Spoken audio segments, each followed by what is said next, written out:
and welcome to Lose It, Weight Loss and Nutrition. My name is Michelle and I am a certified nutrition, diabetes prevention, and weight loss health coach.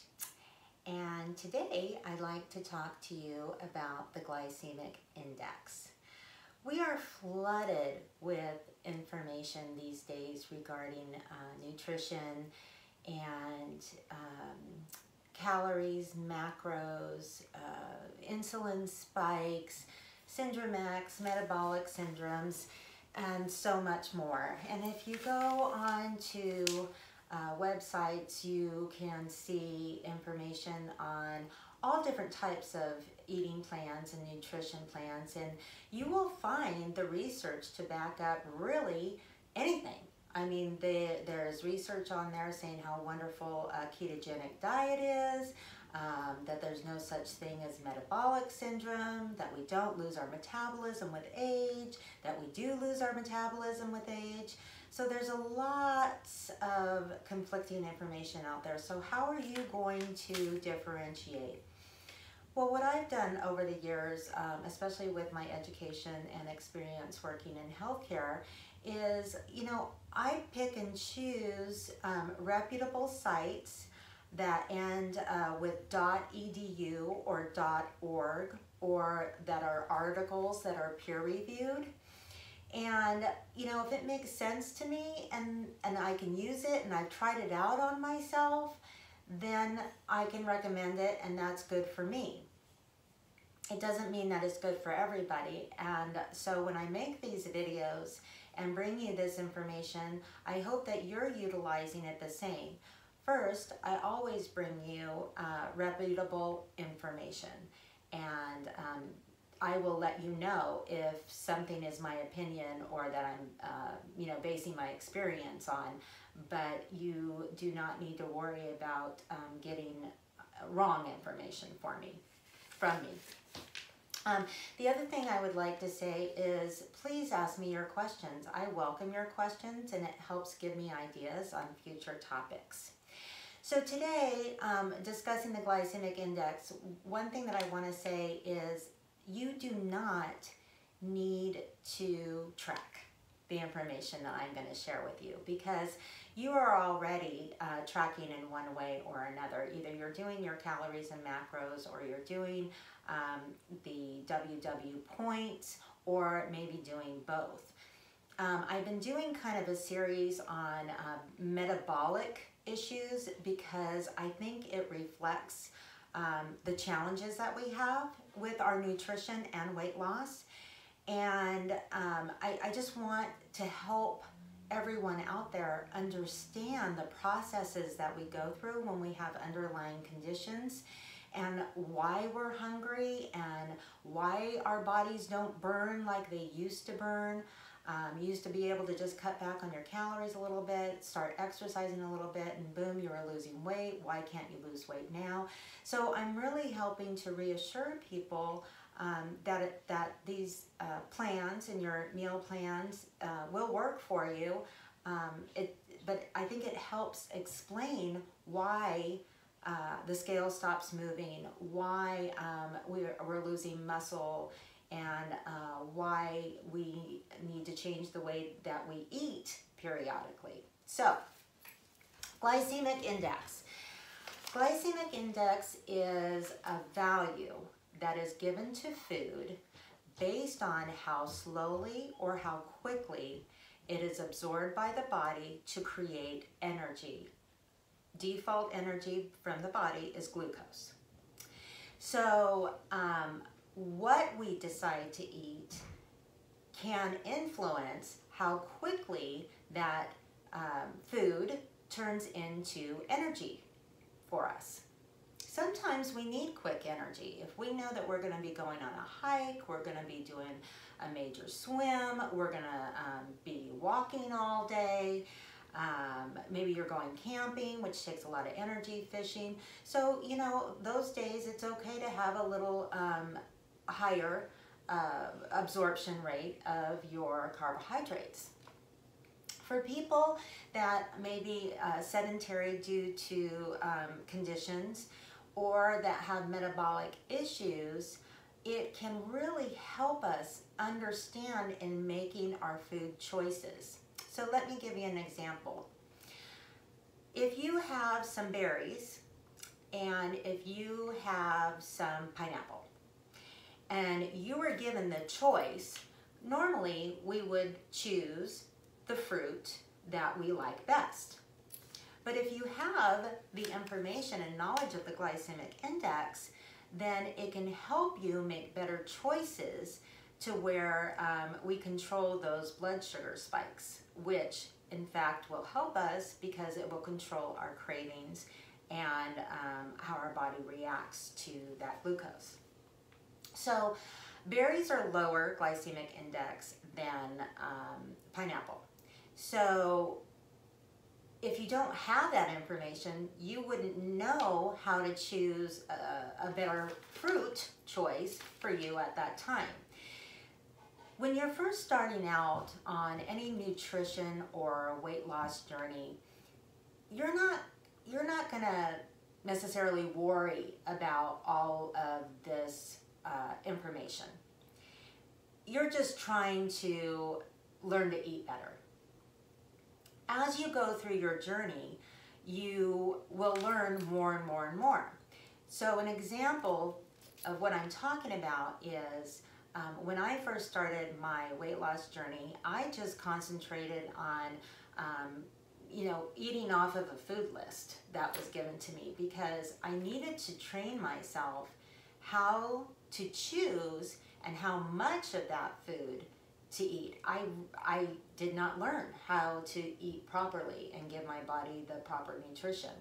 And you'll see this on a lot of the posts, Facebook groups, WW Connect. And have you noticed that people that get closer to their goal have been on a health plan for a longer time?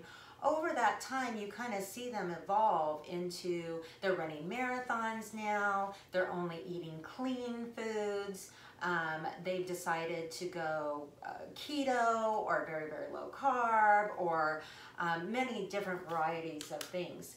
And they don't start off that way. So the information that I'm sharing with you today, I don't want you to start digging in and changing up your eating plans or making a whole bunch of changes. I just want to help you sometimes make healthier choices that will benefit you in your journey to create a better stabilization of glucose absorption in your body. So, you can look, there's so much information on glycemic food indexes, and so I would invite you, there's charts, there's books, you can just Google it for glycemic index on any food, and that's going to help you right away in that pinch or in the grocery store if you're wondering which would be a better choice, especially between products. Another thing that a lot of people don't know is milk. Regular milk, even non-fat milk, is very high in lactose. That's why our babies drink it, is to grow and get bigger, and so it has a lot of lactose. Well, lactose is sugar, and so for adults, if we drink that dairy, it will increase your glucose. Matter of fact, being a diabetic, my specialist told me that if I ever experience a low blood sugar event, to drink milk. I know that it's in the movies and we all hear to drink orange juice, but that's not necessarily true. Actually, milk works better than orange juice. So you want to keep that in mind. You did not know that information, and so maybe you decide that you want to go to cashew milk or an almond milk, not because of allergies or intolerance, but because it has a lower glycemic index to where your body is going to utilize that as steady energy and not get those spikes, which of course gets us on that roller coaster ride of up and downs of blood sugar causing our cravings. So as I said, you don't have to track this information, but I do feel that it could be useful to other people out there that's just like me, either pre-diabetic or diabetic, and or you have a metabolic syndrome, or let's just say you're really having a problem with hunger. You're just, you can't stay within your plan. And this information will be it could be very helpful to you. Now, some people really want to go deep and get more information, and they don't have the time to give to it. If that happens to be you and you want more information on this, reach out to me. I'm happy to answer any questions that you may have. If you want to get into the weeds of these things and you want the calculations and you want to get a general idea of, you know, your glycemic index foods that you're eating, why am I getting these insulin spikes, or am I getting those insulin spikes? Am I hungry? True hunger, or is it because of what I'm eating that's creating this hunger? Then I can help you with that as well.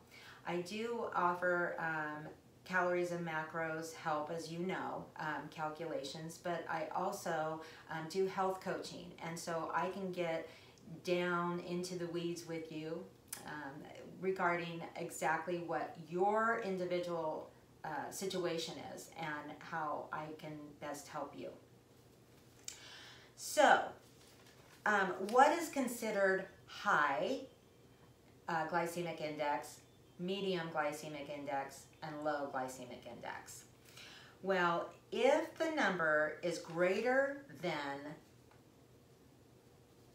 or I'm sorry, if the number is lower than 55, if it's lower than 55, then that is considered a low glycemic food, which means that you will not get the insulin spikes. You will get that steady burn, and that is a wonderful choice for you. 56 to 75 is considered moderate. Now, if you do not have any metabolic issues, you could probably handle more of the moderate foods. For people that do have metabolic issues or conditions, then you can incorporate those, but just not as often.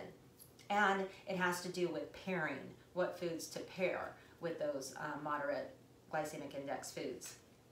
If the food is 76 and higher, then that is considered a high glycemic food, and that tends to be our processed foods. And those, again, depending on your individual needs, can be one of those foods that you have very limited, or if at all. So I hope that that information you find helpful. Another thing to keep in mind is the more fiber a food has, the longer it will take to break down that food. So fiber also is taken into consideration when these foods are given their value. So the more fiber it has, the lower glycemic index it will have.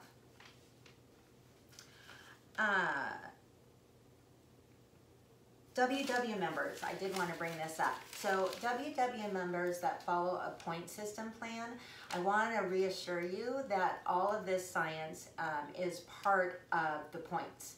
The new point system has taken into consideration all of the glycemic index foods, and they've done all the science for you, and they've done all the calculating for you. The challenge that you may be having, though, is they came out with a 0-point food list. And even though these are the healthiest of options that they want you to go to first, you may know that all fruits are on that 0-point food list. But if you have a metabolic condition, then there's certain fruits on there that may start spiking you, and that will cause more hunger. It is amazing what our WW members and other people have done with those 0-point foods, meaning they have created a 2-ingredient dough, which is wonderful. You can use to make desserts, you can use to make biscuits, you can use to make pastries, all kinds of wonderful stuff. Pizza crust, and bananas. Bananas we can turn into ice cream, and so many other things. And so I want you to be mindful of that, because we find our way of getting those carbs, and if you're starting with a high carb intake already, then you're going to naturally gravitate towards those. So if you see that you're eating you know, the 2-ingredient dough, the nice cream often, then that's a sign that you are doing that craving thing of those higher glycemic index kind of fruits. So how do you gain control of that? You switch it out to maybe a better choice, which would be berries, and you'll see that slowly start to decline. I hope that you find this information helpful, and I do want to make future videos on information that's relevant to you. So if you have suggestions on some topics, please put it in the comments. I will also put in the comments my contact information and my website and my Facebook group and my Instagram. I want to meet and help as many people as I can. Please share this information, share the links. I want to get this information out to everybody. Thank you for watching today. Have a good day. Bye.